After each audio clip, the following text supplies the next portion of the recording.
الحمد لله رب العالمين والصلاة والسلام على سيد المرسلين أما بعد فأعوذ بالله من الشيطان الرجيم بسم الله الرحمن الرحيم قال الله تبارك وتعالى في الكلام المجيد والفرقان الحميد ضربت عليهم الذلة والمسكنة وباءوا بغضب من الله. وفي مقام آخر قال الله تبارك وتعالى في شان حبيبه إن الله وملائكته يصلون على النبي يا أيها الذين آمنوا صلوا عليه وسلموا تسليما. اللهم صل على سيدنا ومولانا محمد وبارك وسلم وصلوا عليه صلاة وسلام عليك يا سيدي يا رسول الله. صدق الله العظيم وصدق رسوله النبي الكريم الأمين ونحن على ذلك لمن الشاهدين والشاكرين والحمد لله رب العالمين. سامعین کرام، الحمدللہ 14 اگست ملک پاکستان کی آزادی کا دن ہے، ہماری آزادی کا دن ہے۔ اس دن ہمیں ایک الگ اسلامک ملک ملا۔ ابھی جو میں نے آیت تلاوت فرمائی، ضربت علیہم الذلۃ والمسکنہ وباءوا بغضب من اللہ، ان پر ذلت اور غربت مسلط کر دی گئی اور وہ خدا کے غضب کے مستحق ہوئے۔ آیا اس آیت میں کس کی بات ہو رہی ہے؟ کن پر ذلت اور غربت مسلط کر دی گئی اور کون جو خدا کے غضب کے مستحق ہو گئے؟ سامعین کرام، بنی اسرائیل کو ایک وقت میں فرعون سے آزادی ملی تھی۔ حضرت موسیٰ علیہ السلام ان کے نبی تھے۔ حضرت موسیٰ علیہ السلام کی بدولت انہیں فرعون کے ظلم و ستم سے چھٹکارا نصیب ہوا۔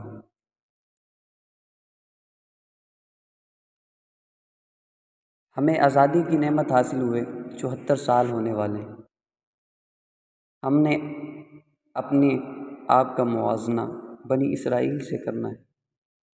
بنی اسرائیل کو فرعون سے آزادی ملی، ہمیں کافر حکومتوں سے آزادی نصیب ہوئی۔ بنی اسرائیل کے نبی ہیں حضرت موسیٰ علیہ السلام، ہمارے نبی ہیں احمد مجتبیٰ محمد مصطفیٰ صلی اللہ علیہ وسلم۔ بنی اسرائیل کو کتاب ملی تورات شریف، ہمارے پاس اللہ پاک کی کتاب ہے قرآن کریم۔ بنی اسرائیل نے حضرت موسیٰ علیہ السلام کی نافرمانی کی، تورات کے احکام پر عمل نہ کیا، اللہ پاک کے نافرمان ہوئے، آزادی کی نعمت کا شکر ادا نہ کیا۔ انجام کیا ہوا؟ ضربت علیہم الذلۃ والمسکنہ وباءوا بغضب من اللہ۔ ترجمہ، ان پر ذلت اور غربت مسلط کر دی گئی اور وہ خدا کے غضب کے مستحق ہو گئے۔ اب ہر کوئی اپنے متعلق غور کرے، ہم قرآن کریم پر کتنا عمل کرتے ہیں؟ ہم اپنے آقا و مولا محمد مصطفیٰ صلی اللہ علیہ وسلم کے کتنے فرما بردار ہیں؟ ہم نمازیں کتنی پڑھتے ہیں؟ ہم روزے کتنے رکھتے ہیں؟ حج کا جذبہ ہمارے اندر کتنا ہے؟ زکوٰۃ کی ادائیگی میں کیا صورتحال ہے؟ جھوٹ، غیبت، چغلی، وعدہ خلافی، حسد، تکبر، خود پسندی، فلمیں، ڈرامے، گانے باجے، بے پردگی، بے حیائی، فیشن پرستی، بے ایمانی، 2 نمبری، بدکاری، شراب، سود، رشوت، حرام کمائی، لڑائی جھگڑے، گالی گلوچ، قتل و غارت گری، وہ سب کام جن سے قرآن و حدیث میں منع کیا گیا ہے، ہم ان سے کتنا بچتے ہیں؟ والدین کی عزت، پڑوسیوں کے حقوق، دوستوں کے حقوق، رشتہ داروں کے حقوق، اہل محلہ کے حقوق، مسلمان کی خیر خواہی، غریبوں سے محبت، بڑوں سے محبت، چھوٹوں پر شفقت، وہ تمام کام جو کرنے کا ہمیں حکم دیا گیا، ہم ان پر کتنا عمل کرتے ہیں؟ سنجیدگی کے ساتھ ہم اپنا محاسبہ کریں تو پتہ چلتا ہے کہ بنی اسرائیل کی طرح ہماری حالت بھی سخت افسوسناک ہے۔ بلکہ انتہائی افسوس کی بات تو یہ ہے کہ آزادی کی نعمت جس کا ہم نے شکر ادا کرنا تھا، ہم نے اس آزادی کا مفہوم ہی بدل کر رکھ دیا۔ آج کل بالکل بے لگام ہو جانے کو آزادی کہا جاتا ہے۔ کیا آپ جانتے ہیں کہ آزادی کہتے کسے ہیں؟ آزادی، فریڈم، یہ اصل میں سوشیالوجی کی ایک اصطلاح ہے۔ سوشیالوجی میں آزادی کی دو قسمیں۔ نمبر ایک، پولیٹیکل فریڈم، مطلب سیاسی آزادی۔ جب ایک قوم کسی دوسری قوم کے زیر حکومت ہوتی ہے، وہ اپنی مرضی سے زندگی نہیں گزار سکتی، اس کو دوسری حاکم قوم کی مرضی سے جینا پڑتا ہے۔ اگر اس قوم کو حاکم قوم سے سیاسی اور حکومتی طور پر آزادی مل جائے، ان کی اپنی حکومت ہو جائے، تو اسے پولیٹیکل فریڈم کہتے ہیں، یعنی سیاسی آزادی کہا جاتا ہے۔ نمبر دو، پرسنل فریڈم، شخصی آزادی۔ جیسے پہلے کے دور میں غلام باقاعدہ خریدے جاتے تھے، اس غلامی سے آزادی کو پرسنل فریڈم، شخصی آزادی کہا جاتا ہے۔ ہمیں جو آزادی کی نعمت حاصل ہوئی وہ پولیٹیکل فریڈم، یعنی سیاسی یا حکومتی آزادی۔ جیسے بنی اسرائیل ایمان والے تھے، فرعون کے زیر حکومت رہ رہے تھے۔ اسی طرح مغلیہ سلطنت کے زوال کے بعد بر صغیر پر کافروں کی حکومت آئی اور مسلمان ان کافروں کے زیر حکومت آ گئے۔ اب مسلمانوں کو ان کافروں کے بنائے ہوئے قوانین کے مطابق زندگی گزارنی پڑتی۔ ظاہر ہے کافر جو قانون بنائے گا وہ قرآن و سنت کے مطابق تو نہیں ہوگا، اس لیے مسلمانوں کو قرآن کریم پر، سنتوں پر، اپنے دین کی تعلیمات پر آزادی کے ساتھ عمل کرنے میں دشواریاں تھیں۔ کافر حکومت جب چاہتی، جس دینی مسئلے میں چاہتی، رکاوٹ کھڑی کر دیتی تھی۔ اصل جو آزادی ہمیں حاصل ہوئی وہ یہی ہے کہ ہمیں کھل کر اپنے دین پر عمل کرنے میں کوئی رکاوٹ نہ ہو۔ قانون بھی مسلمانوں کا ہو، قانون ساز بھی مسلمان ہوں، اور قانون پر عمل کرنے والے بھی مسلمان ہوں۔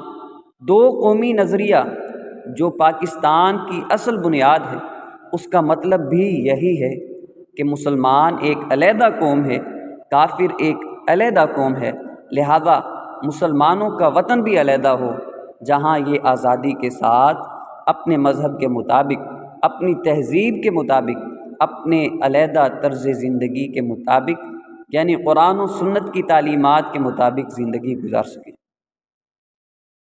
ایک بار قائد اعظم محمد علی جناح لاہور میں تقریر کرتے ہوئے کہا، "Our God is separate, our Rasul is separate, our religion is separate, our culture is separate. Therefore, we want a separate state in which we can live Islamic life." ہمارا خدا الگ ہے، ہمارے رسول الگ، یعنی ہم ایک خدا کو ماننے والے، ہم غلامان مصطفیٰ، ہمارا دین جدا، ہماری ثقافت، طرز زندگی الگ ہے، اس لیے ہم اپنا علیحدہ ملک چاہتے ہیں جہاں ہم اپنے دین کے مطابق اسلامی زندگی گزار سکیں۔ یہ ہے آزادی، ایک بھرپور اسلامی زندگی گزارنے کی آزادی۔ اس آزادی کے لیے تقریباً 100 سال میں مسلمانوں نے جد و جہد کی۔ اس آزادی کے لیے ہی 1857 میں 22,000 علماء کرام شہید ہوئے۔ دوسرے لفظوں میں یوں کہہ لیجئے کہ آزادی کی جو ہمیں اللہ پاک نے عطا فرمائی، جس آزادی کے لیے پاکستان بنا تھا، وہ اصل میں غلامی مصطفیٰ کا نام ہے۔ جب بر صغیر میں مسلمانوں پر کافر حکومت کر رہے تھے، اس وقت ہم آزادی سے غلامی مصطفیٰ کا کھل کر اظہار نہیں کر سکتے تھے۔ اللہ پاک نے ہمیں علیحدہ سے آزاد ملک عطا فرمایا تاکہ ہم پوری آزادی کے ساتھ غلامی مصطفیٰ کا اظہار کر سکیں۔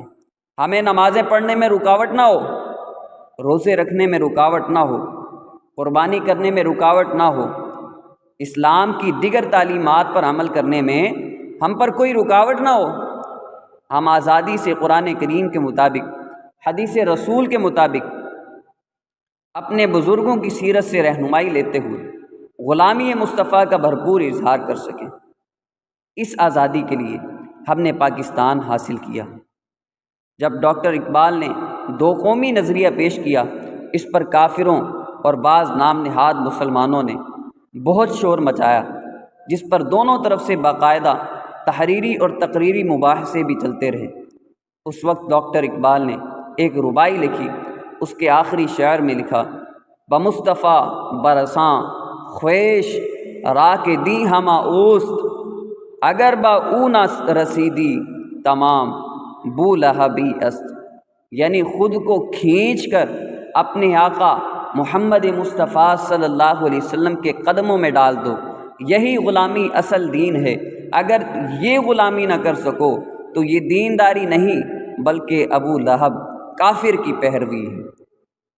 یہ ہے آزادی، خود کو کھینچ کر مصطفیٰ جان رحمت شمع بزم ہدایت صلی اللہ علیہ وسلم کے قدموں میں ڈال دینا، اپنی مرضی، اپنی خواہش، اپنی تمنا سب فنا کر کے سچے دل سے غلامی مصطفیٰ کر لینا، یہ اصل آزادی ہے۔ اسی آزادی کی بنیاد پر پاکستان بنایا گیا، مگر کیا ہم یہ غلامی کر رہے ہیں؟ نہیں۔ 74 سال 74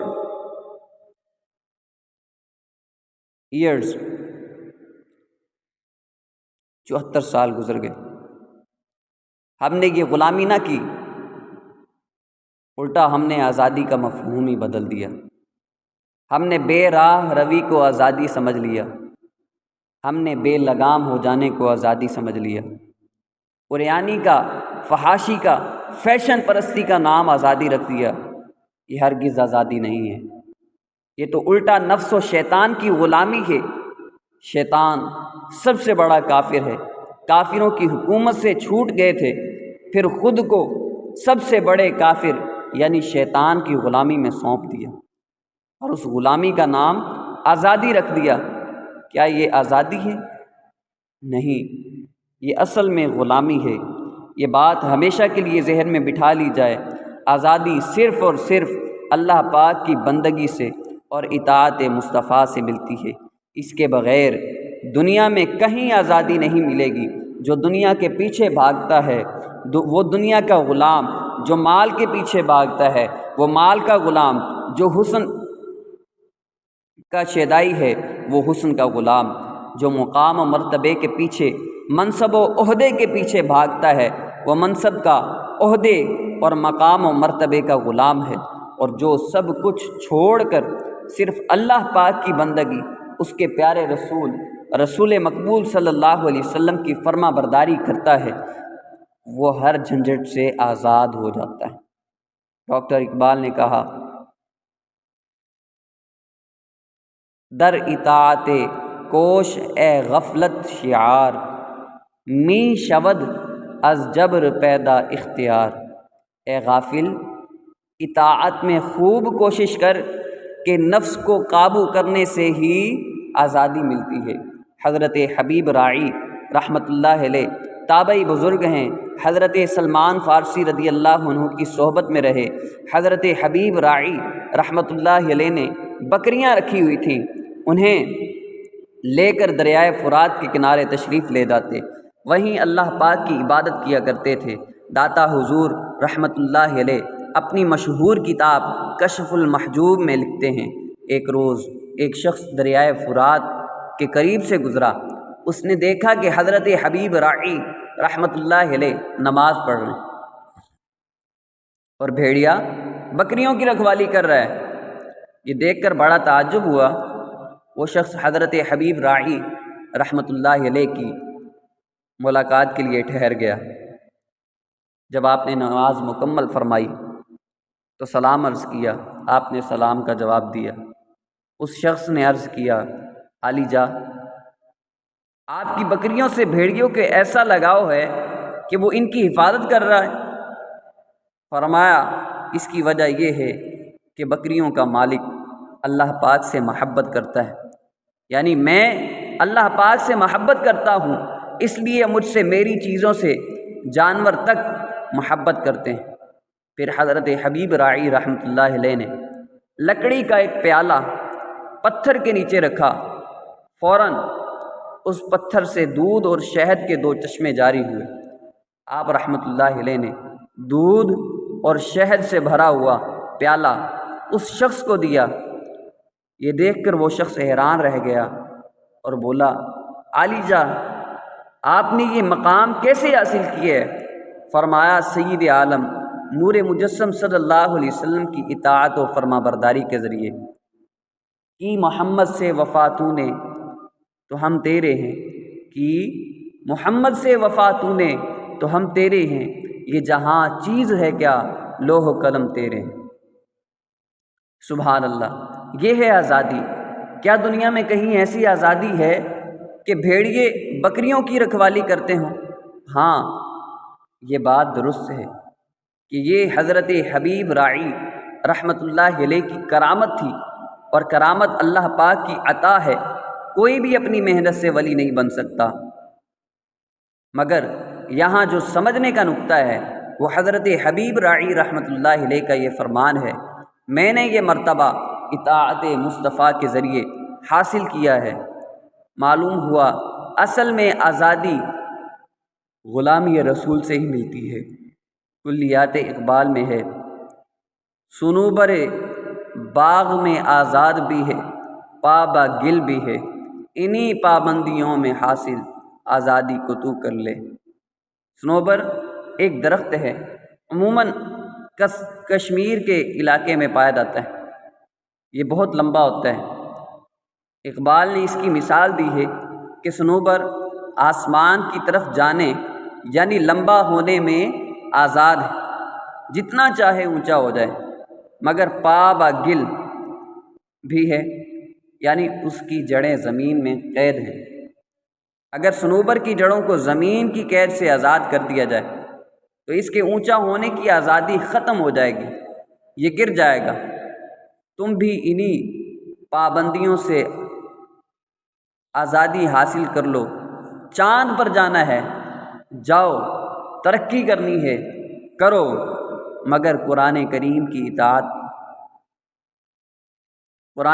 کی اطاعت رسول کی زنجیر گلے میں ڈال لو، پھر جتنا مرضی اڑتے رہنا، گرنے کا خطرہ نہیں رہے گا۔ یہ ہے وہ آزادی جسے خود مصور پاکستان ڈاکٹر اقبال نے بیان کیا ہے۔ اپنے آپ سے پوچھئے، کیا ہمیں یہ آزادی حاصل ہے؟ کیا ہم واقعی صحیح معنوں میں غلام رسول ہیں؟ کیا ہمارا چہرہ غلامان مصطفیٰ جیسا ہے؟ کیا ہمارا لباس غلامان مصطفیٰ جیسا ہے؟ ہمارا جینے کا انداز، ہمارے طور طریقے، ہمارا اٹھنے بیٹھنے کا انداز، ہمارا سونے جاگنے کا انداز، ہمارا چلنے پھرنے کا انداز، ہمارا بولنے کا انداز، ہمارا کھانا کھانے کا انداز، پینے کا انداز، ہمارا کمانے کا انداز، ہمارے اخلاق، ہمارے اوصاف، کیا یہ سب کچھ غلامان مصطفیٰ جیسا ہے؟ اگر نہیں ہے تو پھر کب ہوگا؟ 74 سال تو گزر چکے، آزادی حاصل ہوئے، اگر ابھی بھی ہم صحیح معنوں میں آزاد نہیں ہوئے، نفس کی غلامی سے، شیطان کی غلامی سے، غیروں کی تہذیب سے، ثقافت کی غلامی سے اگر بھی ابھی بھی آزاد نہیں ہوئے تو کب ہوں گے؟ آج 14 اگست ہے، یوم آزادی ہے۔ سب جانتے ہیں جشن آزادی پر ہمارے ہی معاشرے میں کیا ماحول ہوتا ہے۔ میوزک بجتا ہے، شور و غل ہوتا ہے، شرابیں پی جاتی ہیں، اوباش لڑکے ون ویلنگ کرتے ہیں، سڑکوں پر ادھم مچایا جاتا ہے۔ کیا 14 اگست ان بےہودگیوں کا دن ہے؟ آپ کو معلوم ہے کہ 14 اگست کون سا دن ہے؟ یہ وہ دن ہے جس دن مسلمانوں نے آزادی حاصل کرنے کے لیے جانوں کا نذرانہ دیا تھا۔ ایک اندازے کے مطابق جب پاکستان بنا اس وقت 30 لاکھ مسلمان شہید ہوئے تھے۔ شہید تم سے یہ کہہ رہے ہیں، لہو ہمارا بھلا نہ دینا، قسم ہے تم کو اے سرفروشو، لہو ہمارا بھلا نہ دینا۔ وضو ہم اپنے لہو میں کر کے خدا کے ہاں سرخرو ہیں ٹھہرے، ہم عہد اپنا نبھا چلے ہیں، تم عہد اپنا بھلا نہ دینا۔ اے عاشقان رسول، 14 اگست ان شہیدوں کی برسی کا دن ہے۔ برسی کے دن میوزک نہیں بجایا جاتا، قرآن کریم پڑھ کر، روزے رکھ کر، فاتحہ خوانی کر کے اپنے شہیدوں کو، فوت شدگان کو ایصال ثواب کیا جاتا ہے۔ 14 اگست کو عبادت کیجیے، آج کے دن عبادت کیجیے، شکرانے کے نفل پڑھیے اور پاکستان کے لیے شہید ہونے والوں کو ایصال ثواب کیجیے۔ اللہ کریم سے دعا ہے کہ اللہ تبارک و تعالی ہمیں حقیقی آزادی نصیب فرمائے، ہمیں نفس و شیطان کی پیروی، مال و دولت کی ہوس، حسن پرستی سے محفوظ فرمائے۔ اللہ کریم ہماری تمام مشکلات کو آسانیاں پیدا فرمائے۔ اللہ کریم ہم سب کو یوم آزادی کے دن صحیح معنوں میں اپنے شہداء کی یاد میں گزارنے کی توفیق عطا فرمائے۔ وما علینا الا البلاغ المبین۔